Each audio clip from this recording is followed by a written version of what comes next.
So, in Armored Core 6, it's not just about your enemy movesets and attack patterns and everything like that. It's also about the build of your mech. You have a whole assembly screen and everything like that, so basically when you die you can switch out parts and see which works best for the specific mission that you're on.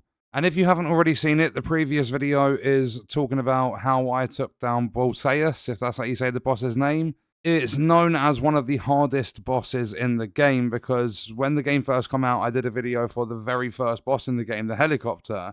And people said, if you think that's tough, wait till you get to Balteus. So I'm saying this is the best build that so far in my playtime with this game I've come across, because this is the one I used to take down that boss. So I'm not going to show any gameplay or anything like that in this video. This is specifically just for the build and the parts you're going to be running, as the previous video will show you exactly how that plays against a boss in the game. So if we go into, first off we'll start with the OS tuning. I literally have weapon bay, I have 1 point in explosive weapons, because they are really, really good not only at dealing damage, but also filling up that impact bar to stun your enemies and deal increased damage.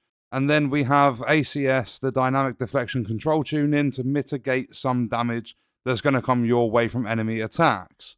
Then if we go into the AC assembly, this is where everything is put together to build your mech. We're going to start off with the right arm unit, and I just used the MG014 Ludlow machine gun. All of this is available as you get to the end of chapter 1. You should have everything I have unlocked. So this machine gun was literally just to deal little bits of damage, just keep constant fire on the boss. And then in the left arm unit, I went with the pulse blade because this melee is really, really strong. It takes down shields really effectively. It also fills up quite a bit of that impact bar on a lot of different enemies. So it's a really, really good weapon. Obviously, you need to be up close and personal, but it plays really well. It's a really, really effective weapon to use. Then in the right and the left back units, there we go. So right back unit, we've got the missile launcher, the BMLG-1, and then over, because I haven't actually bothered with the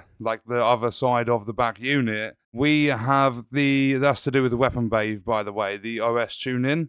Then with the other unit, the left back unit, we have again the BMLG-1 missile launcher. I was going to try it with the vertical one, but because that comes up and then back down, I thought it's pointless, because the missile launcher, it just goes straight towards your enemies, so it gets there faster, it deals a nice amount of damage, and the reload time isn't too long on them. Then for the head, I have the HD012 Melander C3. Then for the core, I've got the BD012 Melander C3. The arms, I've got the AR012s. The legs, I've gone with the DFLG08. And that's because they're quite bulky, they give a good amount of AP, which is essentially your health. The load limit's decent, the attitude stability is actually pretty good on these. And then for the booster, we've got the Alula 21E. And the FCS, we have the G2P05 because it's got really, really good medium range assist on it.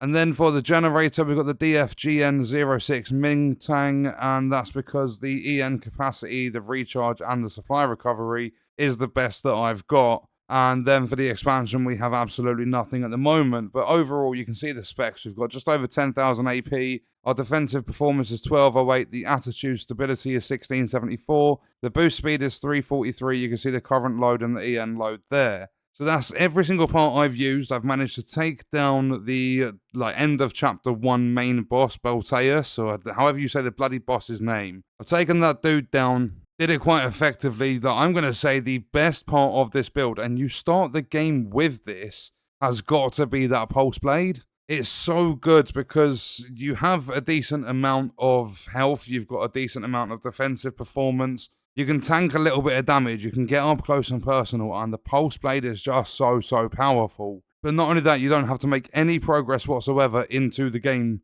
to get your hands on this weapon. You start off with this at the very beginning of the game. So I've probably butchered some pronunciations, but that is my build on how I took down Balteus, the end of chapter 1 boss, and that is what I'm going to call, at least for the time being, the best build in Armored Core 6. And on that note, we are going to leave the video there. If you enjoyed it, leaving a like is appreciated. If you wish to support me further as a creator, there are links in the description. Let me know your thoughts about the video in the comments. And if you want to watch more, you can click the video on screen. All support on the channel is greatly appreciated, and I hope you enjoyed it. Thank you for watching.